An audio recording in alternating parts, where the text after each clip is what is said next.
What's going on, guys? Your host, George Mackay, back in the building again with another great interview. And this one is exciting for me because this one is someone that is a very, very up-and-comer. As what I mean by that is that they are in the process of going through the training regimen.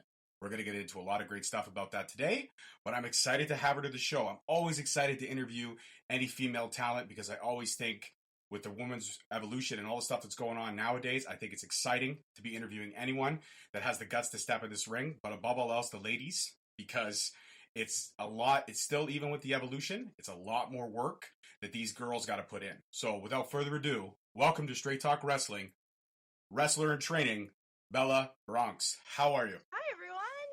I'm good. How are you? We're all good. I mean, I know my listeners are good. I'm good. You know, it's Friday. Good to hear.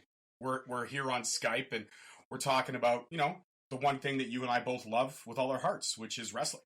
Professional wrestling. Yeah, it's true. It's in our blood. It is in our blood. For me, the commentary, sweet, sexy radio voice.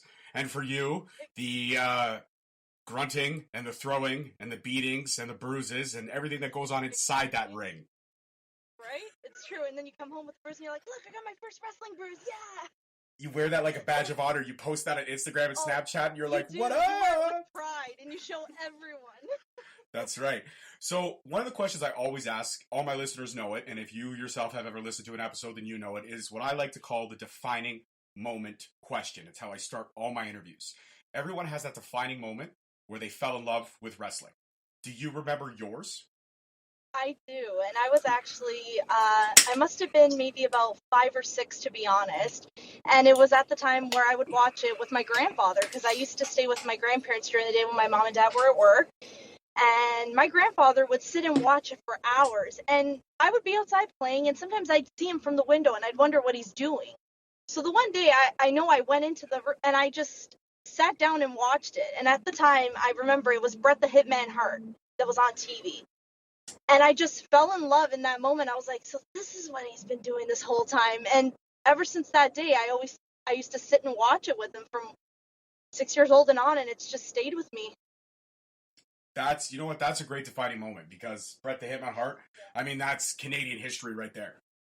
It is. And I remember things as a child that I see, like I used to see Shawn Michaels, the ladder match that he did with Razor Ramon. Those are moments that stick with you, and the history that was made behind it. So for me to grow up now, like as I get older and I see it, for me, it's still mesmerizing. Despite all the changes and all the wrestlers that have retired, stepped down, or anything, for me, it's still mesmerizing to even sit and watch it. Even a pay-per-view, I'm still mesmerized. Oh, for sure. I mean, I think we all hit that moment whenever that music hits and the intro comes and you see the ring. You become a child for literally a couple seconds, and it brings you right back to those moments, which is fantastic. I myself share a defining moment, not my defining moment, but a definite moment with Bret the Hitman Hart and Owen Hart, because they were in one of my all-time favorite matches, which was WrestleMania 10. And I'm a big Owen Hart guy.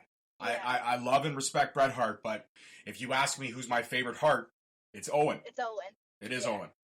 I mean, he was just, the stories that he was able to tell in the ring, and how well him and his brother were so fluid as dance partners. You go back and you watch any moment of that WrestleMania 10 match, it's still light years ahead of what anybody else, in my opinion, is doing in terms of what's in that ring today. Exactly. It's true. You don't see it nowadays as much, and I wish some of that old style wrestling would come back. But it's sad because we got to change with the times, and don't get me wrong, I don't mind changing with the times, but sometimes I wish I could see that old style again. Absolutely. But again, as we progress in changing of the style, you're in that kind of ever-changing world right now because A, you're female. B, you're in an exciting time when literally for the last 2 years, it has been nothing but the females in this business taking over. Yes, it's true. And you and I... Sorry, go ahead. Oh, no, we try to define our moments, and it's nice to see that women are getting a chance because, there was a time when women weren't even looked at. And to see now that we've excelled at where we are and to be a part of such history-defying moments, like the first ever female pay-per-view, like to be even a part of that or to even witness it up close, to me, is amazing. To see the change throughout the years of each and every individual who's succeeded, and not only that, put in the work, the time and effort to be where they are today. It's for me, it's mind blowing. It is. It is for me too, because I have two daughters myself, and you know, when my daughter, my 9-year-old, she got into wrestling, it was just on the cusp of something special happening, and Yeah. now she's growing up with it where it's the norm. I mean, not only did you mention the first ever all women's pay per view, but also we have to talk about the first ever women main event at WrestleMania. Like that's huge. Exactly. That is huge because for as long as I can remember, that never happened ever. It was always a male. It was always the heavyweight title. That was the always, like, for me, that was what I remembered. It was either Triple H, Undertaker, Stone Cold Steve Austin, or The Rock were the main event for me. That was what I always remember growing up seeing. And to see a woman take that spot, it's honestly inspiring. Let's talk about inspiration for a second. So you were 5'6", and you had your defining moment. So you fell in love with wrestling. You progressed. Yeah. When did it become from falling in love with wrestling and becoming a fan to actually deciding one day waking up and going, you know what? I'm going to step into a ring. I'm going to train, and I'm going to get this going. It's funny you mentioned that. It's actually kind of spooky yet scary yet kind of life-changing story. I was 24 years old and I was diagnosed with breast cancer. Yeah, I had a malignant tumor that I wasn't even aware of that I had. And what happened was I went to the doctor. I was lucky it was detected in time. I'm going to be honest. I was one of the lucky ones / rare ones, as they say, that usually doesn't happen to a 24-year-old. So I went for the procedure, the surgery, everything. The doctor was 100% sure that he removed the tumor. And he said that I wouldn't need chemo or radiation, but he goes, you kind of have a second chance at life now. And he's like, is there anything you wanted to do? And I started laughing, and he's like, well, it was so funny. And I'm like, there's something I want to do, but I don't think I can do it. And he's like, well, what is it? I said, I've always loved wrestling, and I've always wondered what it was like to be a professional wrestler. So he looked at me and he says, so what's stopping you? And I said, I'm 24 years old. And I'm like, I'm older now. Shouldn't I be like thinking of something else? And he's like, if you can dream it, you can do it. So he's like, I suggest you start looking around and consider training. He's like, just go and see if it's for you. Try it out and see. And he goes, it doesn't mean you have to stick with it. He goes, so what? You don't want to do it? You tried it. Right? So I ended up going. I pursued it, tried it out and saw, and I fell in love. I was like, oh my God, why couldn't I have done this sooner? It took something to scare the hell out of you that almost could end your life for you to try something new. And it's changed my life ever since, and I've never been happier. Well, I don't see that as so scary and spooky as I do, again, the word we touched on earlier, inspirational. That's huge. I mean, great for you. Thank God you're healthy. Thank God everything has worked out. And you know what? I'm glad you're progressing. So in terms of your research and in terms of the schools you wanted to go to, where did you start training? And are you currently still training there, or did you switch schools? Well, I first started off at Battle Arts Academy. I had trained there for a little bit, and then for work purposes, I ended up moving to London, Ontario, where I found out Tyson Dukes had a school. And since October of last year, I've been training with Tyson Dukes. I love Tyson Dukes, man. Me and him had an interview, I want to say 20 episodes back. He's amazing. He is one of the funniest, most humble, most inspirational guys. It's true. He truly is. And honest to God, not because he's my coach and he's probably going to listen to this, but he's truly someone who has a heart of gold, and I will forever be grateful for what he did for me. All right. So one question I'm always curious about, and anytime somebody tells me about their training, I kind of find a way to segue to this. So I got to know, because I've never stepped in a ring, I've never taken one. What does that first bump, or how did that first bump feel for you? The first thing that came out of my mouth, and the exact words when I took the bump, was, holy shit. That was the first words that came out of my mouth, and everyone just laughed. I said, wow, I wasn't expecting that. As you're on the floor looking up at the sky like, wow. But you're still mesmerized by it, but you're in shock, and you just realize you're like, you know what? This is actually pretty cool. It's an amazing feeling. It's just to learn how to, like, even to take that landing, the first landing, because it's always fearful, right, when you got to fall. But to trust yourself it's something you learn, and it's pretty mind-blowing that in your first class you learn to trust yourself on the fall. Yeah, that's really one of those trust fall exercises, but you got to do it with yourself. You got to get over your own fear, and you got to do it with yourself. Exactly. So when you're learning how to like literally take that bump, you think, oh, okay, I can do this. Yeah, I can do it. And then it's like, yeah, wait, no, I can't do it. And then, they're like, how about if we give you a clothesline and you try it out that way? Taking the clothesline and learning it, totally different story. That's 2 bumps with 1 shot, right? Pretty much. And then that's when the holy shit factor kicks in. So you started trading with Santino, and then obviously because you said you had to move to London for work purposes. How is the difference between Tyson and Santino Anthony Corelli in their training methods? Well, the thing was, when I was at Battle Arts, we were trained under Yuki Ishikawa. So Yuki trained more the Japanese style wrestling, right? How he did it at his Battle Arts when he was in Japan. So versus Tyson's more, I find, the pro wrestling side to learn it's hard to say because they're both unique styles. Tyson has the pro wrestling, but Toy had the Japanese style. So it was like you learn more of the submission and all that. And with Tyson, you learn a lot of like chain wrestling more. It's like, I think it's more in depth with Tyson because he has more of the pro versus Japan. Japan is more submission style shoot wrestling, but you still learn. It's just different methods of teaching. That's what I find.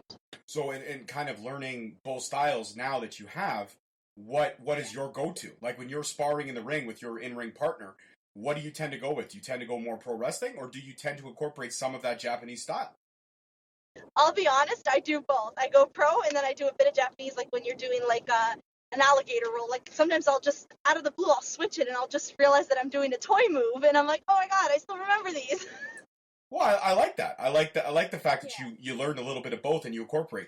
So tell me about, because I mean, you don't just come up with a character overnight. You may have an idea of who you want your character to be, but it doesn't necessarily always translate. Like what you may believe in your own mind necessarily might not work in the wrestling world.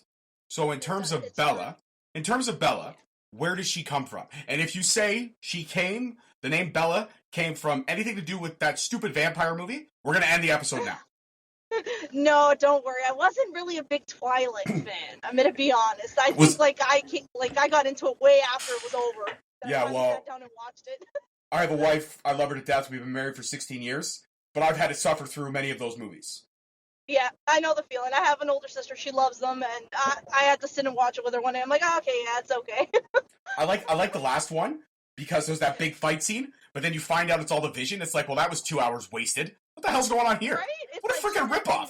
It should have been like Sopranos. Everybody died. That's the best way to end that stupid movie. My rant's over though. My rant about Twilight is over. Let's get back to you.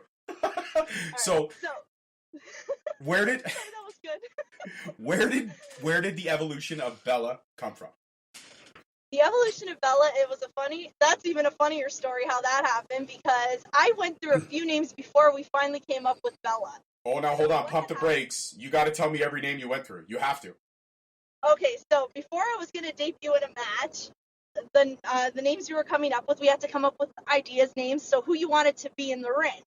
So I always thought the character, I loved the movie. I'm not too sure if a lot of fans know it. It's Oscar with Sylvester Stallone. He's one of my favorite actors. Hell yeah. I love that movie. Sylvester Stallone, right? Angelo's his name in the movie.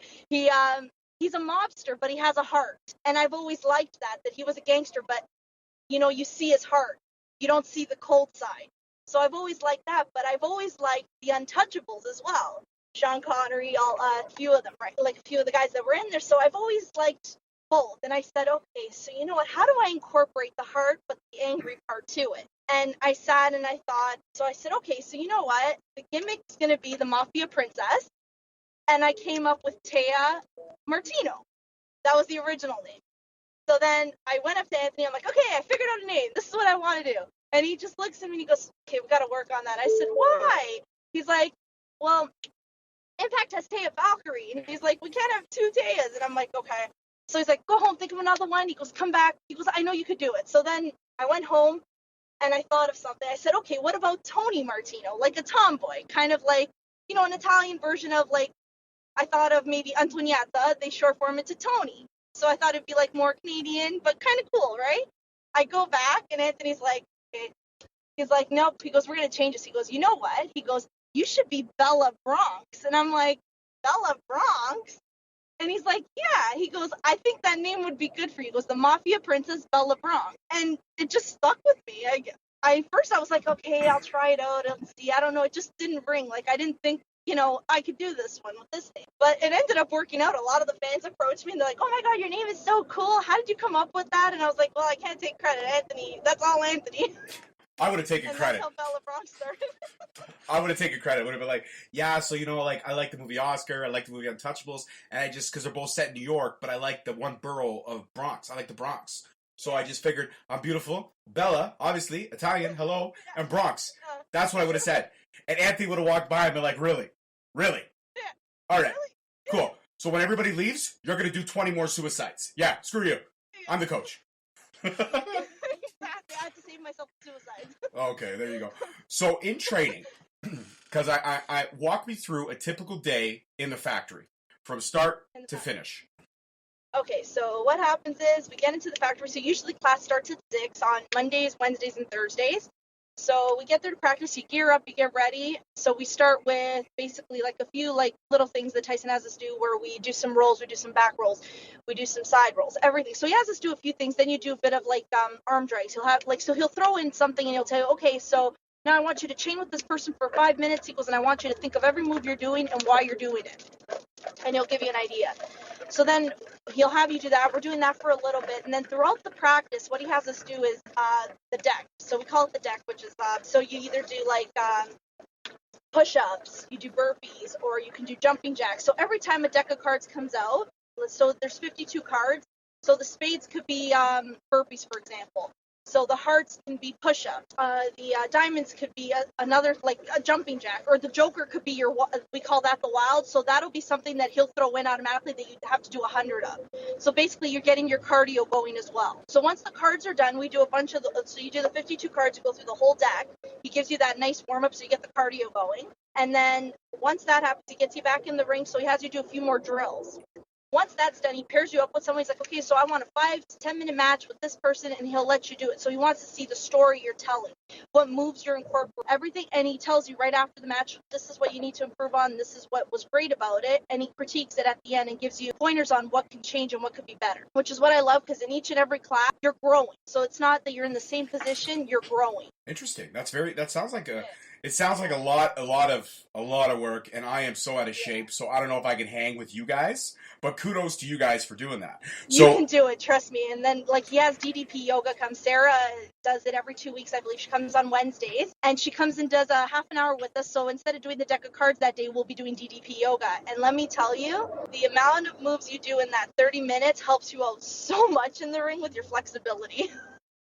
Well, yoga and flexibility, that definitely goes hand in hand. You know what? I have the DDP yoga floating around my house somewhere. I definitely should try to get into that. I think I should. Oh my God, you'll love it. I was never into yoga. I'm going to be honest with you. I always thought, okay, how am I going to sit in this room and do this? And I tried Sarah's yoga, and I was like, oh my God, I got to do another one of these. So they got you hooked. I fell in love with yoga. There you go. But you're not in love with yoga. You're in love with DDP yoga. I'm in love with DDP yoga. So that's yoga with like a little bit of stank. That's what that is. And she plays some nice rock music in there, so it's not the quiet yoga. So it's nice yoga that like picks you up. Oh, hold on. So it's not yoga like this? And now, the butterfly. No, you'll hear her. She'll be like, and now you're going to release. And she sounds just like Diamond Dallas Page when he's talking. It's awesome. And she goes, and then out of the bush, she'll be like, and Diamond Cutter. And it's awesome. I love it. The half an hour flies by way too fast. I'm like, Sarah, can we do another one? Well, yeah, when you're having fun, time flies by. Look at us. We're already 20 minutes in. Right? It doesn't even feel like that. You know what I mean? No, it doesn't. So, in terms of, you did mention that you've had your first match, correct? You've had matches? Yeah. So you've already been greenlit. I did it at Battle Arts, actually. I went up against one of my good friends that I trained with, Bianca Buttigieg. We had our first match together. We did a submission match. So we had a limit, 5 minutes. And both of us ended up, the time was up. We both ended in a draw because none of us could submit each other. I like that, though. That means there's more story to tell. You need 10 minutes next time. That's what you need. Yeah. So, exactly. tell me about the first match. So you're getting ready to go through the curtain. Your music hits and you go through. What was that feeling like? I'm going to be honest, I had goosebumps. I was scared. I had so many emotions that I couldn't even control. And because I suffer from severe anxiety, I felt like a panic attack was ready to come on. And I remember I was just taking a deep breath and you got this. And I was like literally talking to myself slowly, slowly without anyone hearing me as I'm walking to that ring. And I'm like just praying to God that I don't mess up or anything. And then I was like, either way, at the end of the night, I could walk proudly saying, hey, I did it. I tried. After everything that I've been through in the last few years, I can look back and say, even if it doesn't work out after tonight, I tried. So the music hits, you hear your goosebumps hit. And all I remember is as I'm talking to myself, I stop and I'm talking and I'm literally singing my theme song as I'm walking. So I'm like walking to the ring and the emotion stops right there. And as soon as I see my opponent walk up, that's when I knew it's on. I can do this. I like it. I like it. That sounds like you went in with a little bit of reservations, like anybody would have, but then you found your comfort zone, and that's the most important part about it, right? So you had your first match. You ended in a draw. We now know there's more story to tell. What was the reception backstage? How was it like? Really what? Yeah, when your coach saw you and he came over and he said, "Hey," he was like pretty good, but he goes, none of you guys could submit each other. And then I looked at him. I said, I'm going to be honest. I said, I think we know each other's tricks and trades that we can get out of each other's thing and try to get the other person. She'd get out of it, and I get in, like, she'd put me in a submission, I get out of it. So either way, in 5 minutes, we're both trying to submit each other, but each person's getting out of the submission. I love it. That means that there is 100% more story to tell. We never had the rematch, though, but we ended up a few months down the road after Bianca and I ended up doing another submission match. So they did a dark match, as they call it. So they did it before the show, and Bianca and I just looked at each other and said, you want to do a shoot match? And I said, yeah, let's do a submission shoot match again. I had fun doing it the first time. She's like, but this time we don't have a limit. I said, oh, well, I said, someone's going to have to submit somehow, some way, because I said, someone's going to have to lock in a submission and hold it in. Well, it was funny. That night, Bianca locked in the submission. She got it, and this time I couldn't get out of it. Oh. No matter how many times I tweaked, no matter how many times I moved, I was like, oh, man, she got me, so I had to tap out. That's awesome. That's awesome. Yeah. So in terms of, like, that adrenaline rush of going out there and doing it, and then having fans come up to you after and say, we love your name, we love your look, and this and that. But one question I'm not sure, because I have yet to see you wrestle. So are you a face, or are you a heel, or have you played both? I played both, but I liked being a heel the most because you can chirp and you get the fans going. It's great, like the feedback they give you, and they help with your anxiety so much because while you're chirping at them, they're helping you cool down and they don't even know it. So I loved being a heel when I was at Battle Arts. I was Bella Bronx. I came out with Bombshell Bramwell at the time, and we were part of this heel thing. So Bianca at the time, she was a baby face. So a few times when she would be in a match and I'd be like accompanying Natalie, I'd just get in the ring and slap Bianca, get her back for all the times she made me tap out, right? So I kind of love that I get to be a heel and you get to slap your opponent and then, you can get away with it kind of thing. Nice. Versus being a babyface. Everyone loves you. You can never do wrong. But with a heel, they learn to love you. So babyface comes automatic. Talk to me about promos. I know you guys do work on your promos and stuff like that. Could you cut one for me right now? Like, could we bring Bella up from the basement there and see if we can get a little promo action going right now? See if I can. I've never cut a promo yet, so I'm hoping I can do it. Okay, let me set it up for you, okay? I will pretend to be an announcer at, we'll say Impact Wrestling, okay? It's backstage. This is for a big main event, and you are going at, let's see, who should we go at? Okay, you know what? You're going to go at Tessa Blanchard. So this is who we're setting up against. So I'll set it up, and I'll lead you in, and then let's see if we can get Bella to cut a promo for us here on the spot. This is straight talk first. It's never been done before. I'm excited about this. All right, here we go. Ready? No, I'm nervous. Don't be nervous. Just breathe. Remember the butterfly. No, let's not do that. Okay, so just breathe, and here we go. You ready? Okay. What's going on, guys? George McKay. I'm backstage right now to talk with Bella Bronx about her upcoming match with Tessa Blanchard. Tessa, you might be the Diamond of Impact, but I am the Mafia Princess. I was born with diamonds in my tiara. You can't hold a candlestick next to me, sweetheart. Tonight, you're going down. She grabs my throat. She pushes me away. and I give that slow nod like Walt Disney, and the camera fades out. I love it. Perfect. We go out there. We're not going to say who wins the match. I had to set up the camera angles. I had to make sure it was properly because you always have to listen. When you're cutting a promo, you have to attack the backstage correspondent. You have to. If you're a heel, you have to get the good angles, the good sides, everything. It has to be just perfectly done. And then the backstage correspondent. Yes, and the backstage correspondent has to do the Walt Disney slow nod at the end. You know what I mean? That exactly. I'm puzzled. Will they win tonight? Interesting. That wasn't bad. I like it. You know what? I like it. You got it. You got some flavor to it, and I think you're gonna do well. I think you got your character down. I think you feel comfortable about stuff, and most of all, it just sounds like you're having fun. And I don't think I don't really think you care if I mean, for you, the sky's the limit, and the fact that you're doing this, you got into it at 24 after what you went through. It's nothing short than amazing. Yeah. So I think you should pat yourself on the back because, goddamn, good for you. I started at 24. I had to stop in between. My my full-time job's a little hard in between, but I try to keep up with wrestling as much as I can. I can't stop it I tried to see, and I just couldn't. I knew something was missing, so I had to continue. It's in your blood. I'm telling you, you're born with it. Or maybe it's Maybelline, huh? No? Okay. Yeah. All right. So I always kind of pose this question. I know this may be earlier in your career, but let's say we're looking, I don't know, years down the road. I'm not going to put a limit on, but let's say we're looking years down the road, and you have an opportunity to, say, go to WWE, Impact, AEW, Ring of Honor, or New Japan Pro. And the only reason I mentioned these 5 is because these are the 5 that I follow religiously. Mainstream. And then after, of course, you have your independent stuff. I'm a big fan of Tyson and what he's doing. I love Destiny Wrestling, George and what he's doing over there. I absolutely adore Ben Overmans. Him and I are really, really tight. I love what Crossbody's doing down in Kitchener. So they all kind of have their own thing that they're doing, and every product that they're producing is fantastic, and they're giving a platform for all these young up-and-coming talents in the indie scene here, which is amazing. But let's say you had a chance to go to one of these big 5. Which one do you sign with? I'm not going to say, let's say money's the same for each, and the number of dates that you have to appear at is the same.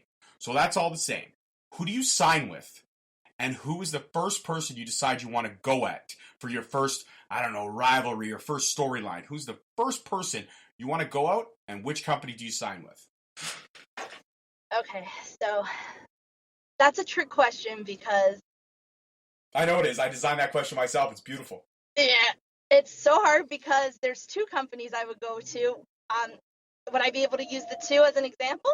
Sorry, it's not how it works. You got to use the one. No, just okay, so you know what? I'm going to go with the option I wanted to say originally. I'm going to go with Impact Wrestling. When I first started off, I got chosen to be Su Young's Undead Bridesmaid for the weekend, and I got to learn a lot of stuff backstage, and I got to see things differently from what you see in practice. And I felt like that weekend I grew even more and loved what I wanted to do even more. The one reason why I would choose Impact as well is because I am a huge fan of Madison Rayne, and I would love to be up against her in a match. It would be an honor and a privilege to wrestle her.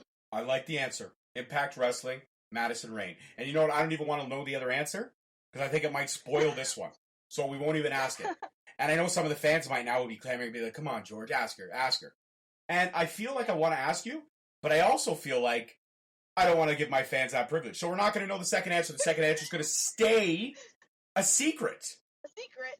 A secret. It's gonna live and die with you. Deal. Okay. So now I only have 2 more questions, and then I think we'll wrap it up for tonight because I could hear my 3-year-old pitter-pattering upstairs. So, I know, right? She's adorable, but she's a hellraiser, but I love her to death. I love both my girls to death. That's right. Hey, my wife got to my 9-year-old early. She's all girly, manicures, pedicures, dresses, which is fine. Yeah. But my 3-year-old, I've taught her how to do an arm bar. I've taught her how to do almost got her learning a rear naked choke. She's almost got the figure 4 leg lock down. And I'm pretty sure in a couple more months, she will definitely know how to put me in a sleeper hold. She's almost there. That's what I'm doing. I'm teaching my niece Lily how to give an RKO out of nowhere, so she's getting there.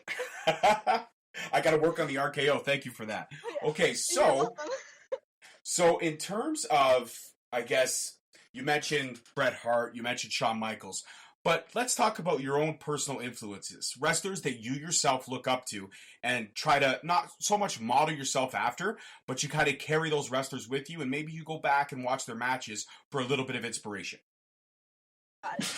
So one for sure, she actually helped inspire my gear, and she also helped inspire the kind of charisma I wanted to have and kind of what I wanted to be, but in my own way. And that would have, hands down, is Trish Stratus. So growing up, I loved her gear. I always loved her personality, the way she presented herself, how she was to people. She was just this amazing girl who kicked ass but had class. She's someone I looked up to and wanted to be just like, so I thought if I ever did this, she would be the person. But I wanted to have someone else who I always admired in wrestling, and he had a no-filter attitude and didn't care who he pissed off, but as long as he stated his facts, and that's what I loved about him, and that was Stone Cold Steve Austin.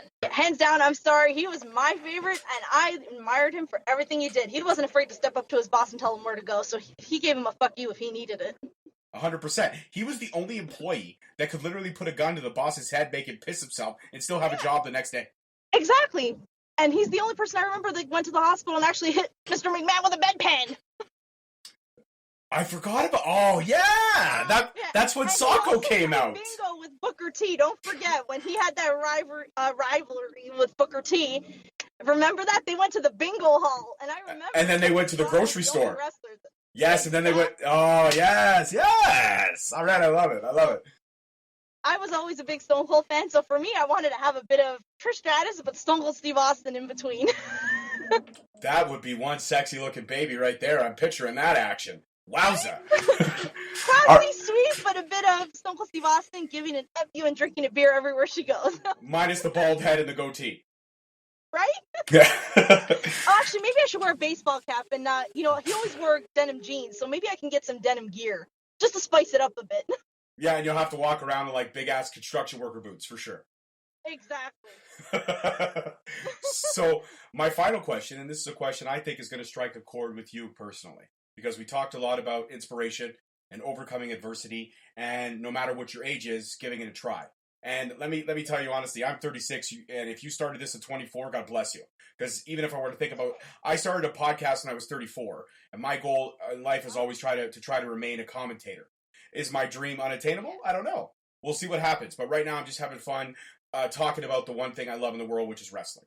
So it's been a blast. And you know what? I the only thing I do is I kick myself in the butt because I wish I could have started this 5-6 years earlier than I did. That's what I say. I wish I could have started sooner if I knew about it.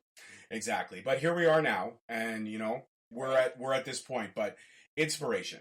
If you had a little boy or a little girl in front of you asking you for a bit of inspiration about the wrestling business and kind of overcoming adversity like you did, what would you say to that person who's looking to get into the wrestling business for the first time? I would say create your own path, because that's what I was told when I first started. I was 24, yes, and then I waited to get cleared medically to start training. But I looked around, talked to a bunch of people, and the thing that I kept hearing the most was when I would go is create your own path, set your own boundaries, create your own history is what they all kept saying. That was the same thing I heard over and over again. And one thing that stuck out too is a good friend of mine, Chad. He goes by Warhead and he wrestles. As well, he's also the promoter of Death Proof. He always sent me this clip, and it was from Cody Rhodes, and it says anybody could be a professional wrestler, but Chad ended up adding something to it where he wrote, "You have the heart and the charisma. Take it and run with it. Make it your bitch." And it stuck with me for the longest time. And I went to bed that night, and I was like, I keep hearing the same thing, and that's what I tell everybody. Create your own path. Create what you want. Make history yourself, because no one else is going to do it for you. And that's something I live by now. Wow. No, that's a great credo to have. And good on Warhead for being inspirational. I mean, make it your bitch. I love it. There's nothing wrong with that. You can make anything your bitch. I think that's amazing. Exactly. Because you can get away with it because he goes, you look so sweet and innocent, but in reality, he goes, it's a twist because he goes, everyone sees you so sweet and thing, but he's like, when they get to know you and they see a different side of you, they're like, holy shit. This has truly been an honor. It's been exciting. It's been great to talk to you. I had fun. I hope you had fun. I have. Thank you so much, George. It's been amazing.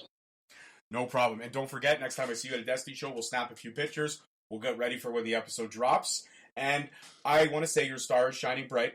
I can see it going much further than where it is now. And I hope one day to be at one of those shows where I see you walking through the curtain and I can see how far you've come. Stay tuned because I think it's coming. So I'll make sure to keep you posted. It's a Straight Talk Wrestling exclusive right there. Did you guys hear that? Straight Talk Wrestling exclusive. It just happened. I'm excited. I'm absolutely excited. All right. You get home safe. You enjoy your Friday night. And above all else, stay wrestling. Okay? Always. All right. Enjoy your night. Take care, George. Thanks. Bye. Bye. All right, guys. Well, that was Bella Bronx. She is an up-and-comer. But like she just said, keep an eye out for her. It's happening soon. I can feel it. I can feel it in my bones. I don't know when it's going to happen, but I'm excited to see it. She's a very cool girl. Check her out on Instagram. She's following me on Instagram. You guys can follow her. She's absolutely fantastic, down to earth, sweetest person I have met so far. Actually, I've met a lot of sweet people, so I can't say that's not true. But anyways, guys, as always, thank you so much for listening. That's it for this week's episode. Next week's episode, I want to tell you, but I'm not going to. You know it's not going to happen. So tune in for the socials. Stay tuned. And above all else, guys, enjoy your evening, and I will see you next week. Peace. Thank you for listening. Tune in next week for another episode on Spreaker, Stitcher, Spotify, iTunes, Google Play, and iHeartRadio. Also follow us on Facebook at Straight Talk Wrestling, on Instagram at Straight Talk Wrestling, and on Twitter at _Straight Talk. And for all our merchandise, you can search us on ProWrestlingTees.com.